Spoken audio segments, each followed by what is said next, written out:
बहुत बहुत धन्यवाद।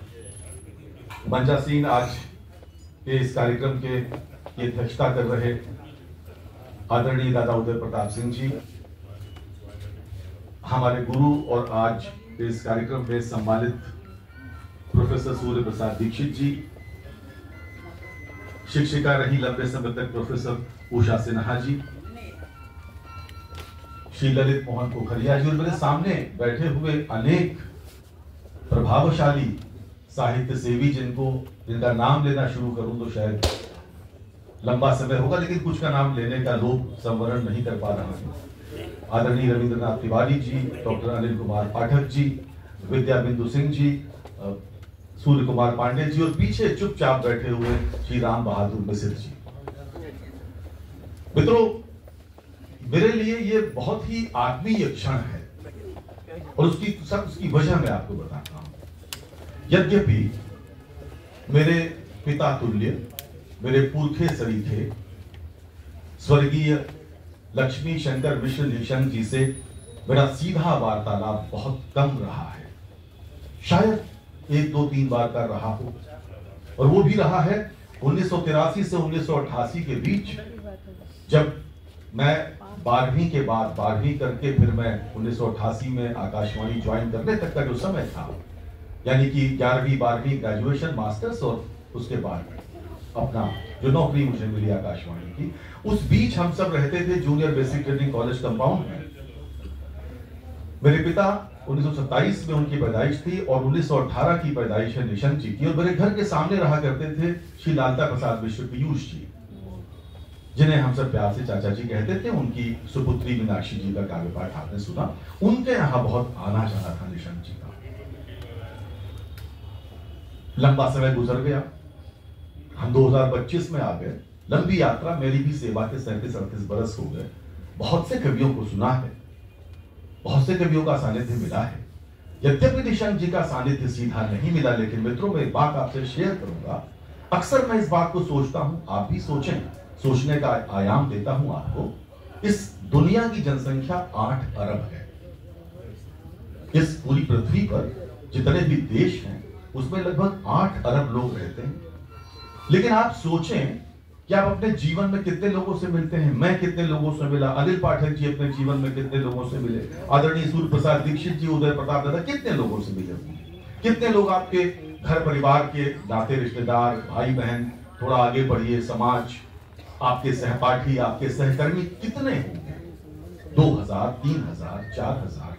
क्या वजह है कि उन्हीं 2, 3, 4, 5 हजार व्यक्तियों से मिलना प्रभु ने हमारे लिए नियत किया है, और उनमें से कुछ लोगों से मिलकर बहुत सुख होता है और कुछ लोगों से मिलकर अच्छा नहीं लगता। एक पश्चिमी जगत के एक बड़े साइकियाट्रिस्ट हुए, वो कहते हैं कि group of souls travel together, आत्माओं का समूह साथ में सफर करता है। हर जन्म में आपको रूप बदलकर, रंग बदलकर, लिंग बदलकर वही लोग मिलते हैं। किसी जन्म में भाई बनकर, किसी जन्म में बहन बनकर, किसी जन्म में पिता बनकर, कभी पुत्र बनकर, कभी कुछ बनकर। ये बात मैं इसलिए कह रहा हूं कि जब भी निशंक जी की बात होती है, मुझे पता नहीं मेरे शरीर पर सिहरन सी हो जाती है। मुझे उसमें उनमें अपने पिता, अपने चाचा, अपने ताऊ दिखाई पड़ने लगते। मुझे पता नहीं, मुझे कुछ नहीं पता, और उनको भी शायद मुझे नहीं पता कि उनको पता था कि नहीं पता, या उनको आज जिस रूप में होंगे उनको पता कि नहीं पता, लेकिन मुझे बात पता है।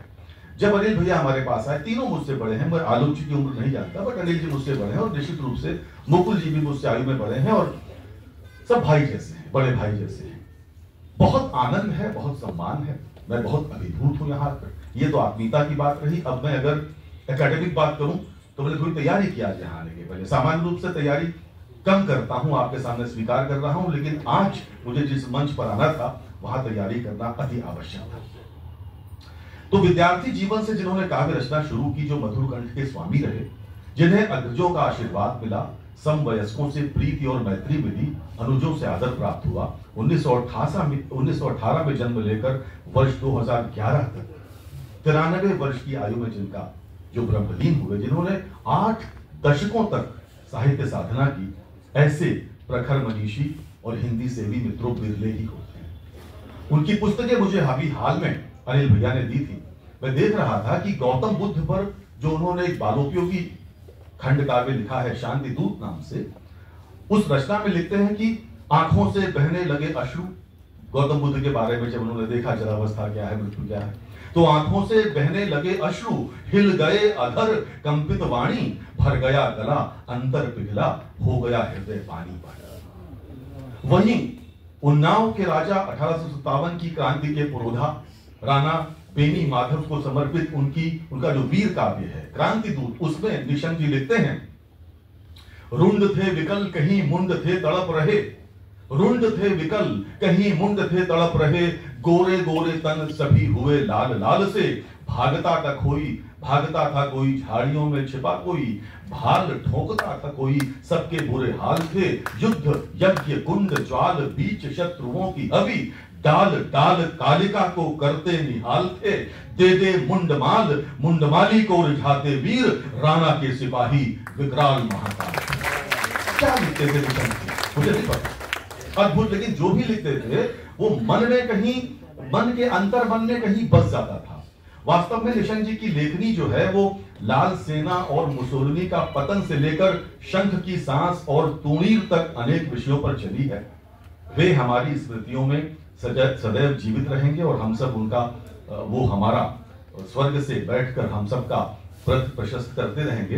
अभी मई जून के महीने में मैं सिक्किम की यात्रा पर था जब ऑपरेशन सिंदूर की तैयारी हो रही थी। उस समय मैंने अपने पॉडकास्ट आत्मा की आवाज में उन्हीं की एक कविता जो मुझे उस समय याद आई, मुझे क्योंकि यात्रा में था कुछ याद नहीं था, तो उन्हीं की कविता की 2 पंक्तियों के साथ अपनी बात समाप्त करता हूं कि प्राणों से बढ़कर मूल्यवान होती स्वदेश की माटी है, लोहू से इसे सींचने की युग से प्रचलित परिपाटी है, ये माटी सोना उपजाती इसमें मानवता पलती है, पर जहां शत्रु का पांव पड़ा ये ज्वालामुखी। निशंक जी की स्मृतियों को बार बार नमन, बहुत बहुत धन्यवाद यहाँ बुलाने के लिए और आदर देने के लिए, बहुत बहुत धन्यवाद, नमस्कार।